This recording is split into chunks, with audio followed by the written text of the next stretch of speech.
cool. I've always wanted to be on TV. Do you really think we're gonna get on TV? Chill, bro. You think the news crew won't want to see this? But like, don't you think we'll get in trouble? Bros, don't you remember political science class? Andy told us about that Tinker versus Des Moines thing? We're gonna be alright. Just relax.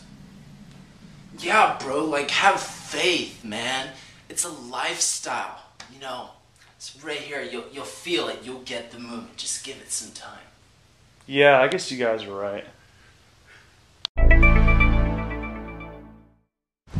Here we are live, reporting from Genoa Douglas High School, as we anxiously await the arrival of the Olympic torchbearer on his journey towards the 2002 Olympic Games in Salt Lake City. For this very special occasion, the school has allowed students out of class to watch as this historical moment passes right outside their class. Oh look, here he comes now. Oh wait, what's that over there?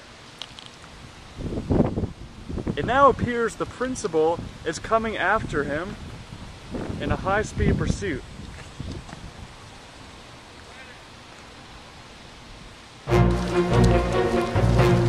Give me the sign! Give it to me! Give me that sign!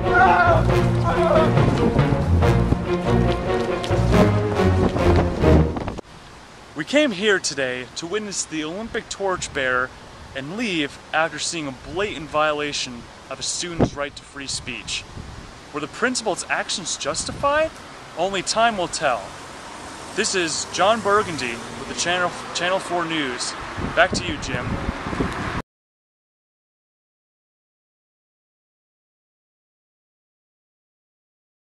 Our special guests tonight are Mike, who's pro Morse, and Garrett, who is pro Frederick. I'm sure our audience has been following the recent developments in the Morse versus Frederick Supreme Court case. Even though a verdict has not been reached, hopefully we'll get a good idea about what these two think the verdict might be. Mike, we'll start with you. Why do you think Principal Morse has an advantage in the Supreme Court case? Thanks, Rob. You know, this really comes down to a matter of a compelling interest that the school has to prohibit the promotion of illegal drug activity in the realm of school activities. Now, I think it can clearly be said that this sign indeed promoted illegal drug use, and this was also in the realm of a school event. Therefore, the principal was indeed justified in her actions. Garrett, your response? How do you see this case turning out? Before Frederick's final decision has been made, there are a few points I want to address about this case. The first being that his holding up of the sign was merely to get the attention of the Associated Press, but to not actually advocate illegal drug use. Not to mention, he was off campus at a community-wide held event of the torchbearer passing the torch. The third being that because he was off campus, the principal had no right to take down the sign because it's a violation of the First Amendment rights. It does not fall beneath the school precedents that the principal has control over, and she just merely misinterpreted the sign. Thanks, Rob. Now, as you heard from Garrett, the main assumptions that the Frederick side of the case are going to rest on are the facts that they say the banner was not promoting illegal drug use and that this was not a school event. Therefore, the principal did not have it within her right to compensate this banner. However, those points do not hold up because it's clear a sign that says "Bong hits for Jesus" is obviously advocating illegal drug use. Now, whether that was his intention or not is somewhat irrelevant because the principal clearly interpreted it that way. And on that point, the principal is in charge of enforcing the principles and ideals of the school, and she had to act quickly to what she thought was going on in the situation. Now, in regards to this being a school event, this was during school hours. The students were let out of class with permission from the school. Therefore, this was a school-sanctioned event. This happened in the realm of the school day.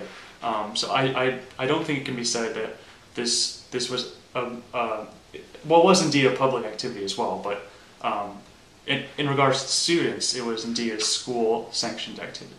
Alright, gentlemen, the real issue being dealt with here is whether or not Mr. Frederick's First Amendment rights were violated by Mrs. Morse. What do you have to say about that, Garrett? Well, Robert, I think Frederick was justified in what he said because he was off campus during a public event. It was not during school, and according to the Constitution's First Amendment rights, he can say whatever he wants to. Now, Rob, you're exactly right. This is indeed a case that deals with First Amendment rights for students. Now, that being said, students' freedom of speech has to be circumscribed around the special circumstances of the school environment. As I said before, the school has the duty to safeguard students as individuals, and that falls under their compelling interest to prohibit illegal drug use and promotion. So I'm going to say no. Frederick's freedom of speech rights were not violated in this case because the school is simply doing its job to safeguard him as an individual, since he still falls under the realm of school jurisdiction, I was going to say. Alright, folks, thanks for listening. That's all the time we have for tonight. This is Morse v. Frederick. As the extent of the scope of freedom of speech is still questioned to this day, stay tuned for the verdict.